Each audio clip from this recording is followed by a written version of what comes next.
السلام علیکم ورحمۃ اللہ وبرکاتہ۔ اس میں آج ہم یہ بتائیں گے کہ قربانی کرنا کہاں لکھا ہے، قرآن میں لکھا ہے یا حدیث میں ہے یا دونوں میں ہے، یا اور بھی زیادہ دلیل ہے قرآن اور حدیث کے علاوہ بھی۔ تو یہ ساری باتیں اس میں ہم دیکھیں گے۔ قربانی کی مشروعیت کا ثبوت، قربانی شریعت میں ہے کرنا، یہ کہاں لکھا ہے، ثبوت کہاں پہ ہے؟ تو قربانی اسلامی عبادات میں سے ایک عظیم عبادت اور شعائر اسلام میں سے ایک اہم شعار ہے۔ یعنی قربانی ایک عظیم بڑی عبادت ہے اور اسلامی پہچان ہے جس کی مشروعیت قرآن، حدیث اور اجماع امت سے ثابت ہے۔ یعنی یہ قرآن میں بھی ہے، حدیث میں بھی ہے اور اجماع امت یعنی حضور کی امت تمام ابھی تک کرتی آ رہی ہے۔ اس کا مطلب کہ یہ شروع سے ہے، حضور کے زمانے سے۔ اور حضور نے کیوں کیا؟ جب حضور صلی اللہ علیہ وسلم یعنی ہمارے نبی صلی اللہ علیہ وسلم نے قربانی کی تو لوگوں نے پوچھا یہ کیا ہے قربانیاں؟ تو آپ صلی اللہ علیہ وسلم نے فرمایا کہ یہ تمہارے باپ ابراہیم علیہ السلام کی سنت ہے۔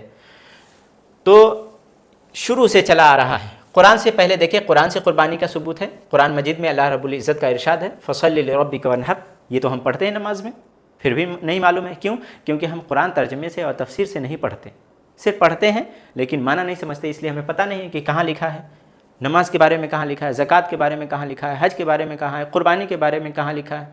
تو جب آپ ترجمے کے ساتھ پڑھیں گے، قرآن تفسیر کے ساتھ علماء سے پوچھتے رہیں گے یا علماء کی باتیں دیکھتے سنتے رہیں گے تو آپ کو پتہ چلے گا۔ یہاں دیکھیے فَصَلِّ لِرَبِّكَ وَانْحَرْ، فَصَلِّ لِرَبِّكَ وَانْحَرْ، لہٰذا تم اپنے پروردگار کے لیے نماز پڑھو اور قربانی کرو۔ اب اس آیت کے بارے میں بتا رہے ہیں، کیا اس آیت میں نماز ہے عید الاضحیٰ کی نماز؟ یہاں کہہ رہا ہے کہ اپنے رب کے لیے نماز پڑھو، تو کون سی نماز؟ تو کہہ رہے ہیں عید الاضحیٰ کی نماز، اور نحر سے قربانی کرنا مراد ہے، یعنی نحر کرو مطلب قربانی کرو۔ حضرت عبداللہ بن عباس، حضرت عطا الخراسانی، حضرت مجاہد، حضرت اکرمہ، حضرت حسن بصری، حضرت قتادہ، حضرت محمد بن کعب القرظی، حضرت ضحاک، حضرت اسماعیل بن ابی خالد اور عام مفسرین کا یہی قول ہے۔ کیا قول؟ کہ فَصَلِّ لِرَبِّكَ وَانْحَرْ سے مراد عید الاضحیٰ کی نماز کے بعد قربانی ہے۔ حضرت یہاں پہ دیکھیں، نیز مشہور مفسر علامہ ابن کثیر نے اسی قول کو راجح قرار دیا۔ کس قول کو؟ کہ اس میں نماز سے عید الاضحیٰ کی نماز مراد ہے اور قربانی سے نحر سے قربانی مراد ہے۔ تو یہ تو قرآن میں لکھا ہے قربانی کے تعلق سے۔ حدیث میں کہاں ہے؟ تو یہ دیکھیے، حدیث سے قربانی کا ثبوت، قربانی کا ثبوت رسول اکرم صلی اللہ علیہ وسلم کے قول اور فعل دونوں سے ملتا ہے۔ قول کا مطلب زبان سے آپ نے فرمایا ہے، فعل سے مطلب آپ نے کر کے دکھایا ہے، صرف کہا ہی نہیں کرا بھی ہے۔ تو وہی کہہ رہے ہیں کہ قربانی کا ثبوت حضور کے قول اور فعل دونوں سے ملتا ہے۔ چنانچہ ذیل میں دونوں طرح کی احادیث نقل کی جاتی ہے، دونوں طرح کی حدیث، آپ نے کر کے دکھایا وہ بھی حدیث، آپ نے کہا ہے وہ بھی حدیث، اس میں بتا رہے ہیں۔ پہلی حدیث میں حضرت عبداللہ بن عمر سے روایت ہے، اور کیا ہے تو آگے بتا رہے ہیں۔ یہ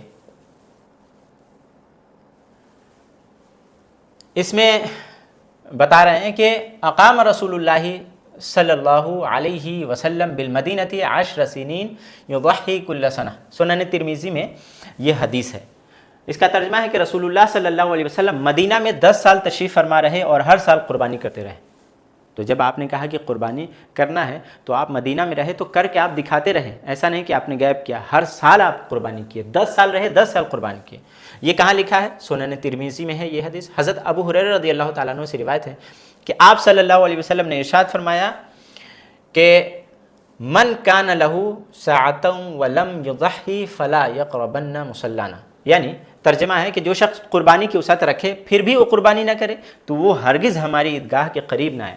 آپ نے ناراضگی کا اظہار فرمایا اس سے جو مالی وسعت رکھتا ہو، مالدار ہو، پھر بھی قربانی نہیں کرتا، تو حضور کہتے ہیں کہ ہماری عیدگاہ کے قریب نہ آئے۔ یہ کہاں آپ پہ لکھا ہے؟ ابن ماجہ میں ہے، حدیث کی کتاب کا نام ہے۔ تو آپ نے فرمایا بھی ہے اور کر کے دکھایا بھی ہے، تو دونوں سے ثابت ہے قربانی کرنا۔ اجماع امت سے قربانی کا ثبوت کہ حضور کی امت حضور کے زمانے سے لے کر اب تک، آپ خود ہی آپ اپنے گھر والوں میں دیکھیے، خاندان میں دیکھیے، سب قربانی کرتے ہیں۔ جب سے آپ آنکھ کھولے ہیں، دیکھے ہیں، سنے ہیں کہ سب قربانی کرتے آئے ہیں۔ تو کیا ہے کہ عہد رسالت سے لے کر اب تک قربانی کی مشروعیت پر پوری امت کا اجماع رہا ہے، پوری امت کرتے آ رہے ہیں۔ نیز اس پر بھی اتفاق رہا ہے کہ اس کی مشروعیت کتاب اللہ اور سنت رسول اللہ صلی اللہ علیہ وسلم دونوں سے ثابت ہے، یعنی قرآن سے حدیث سے بھی ثابت ہے۔ یہی وجہ ہے کہ ہر دور میں بغیر کسی نکیر اور بغیر کسی اختلاف کے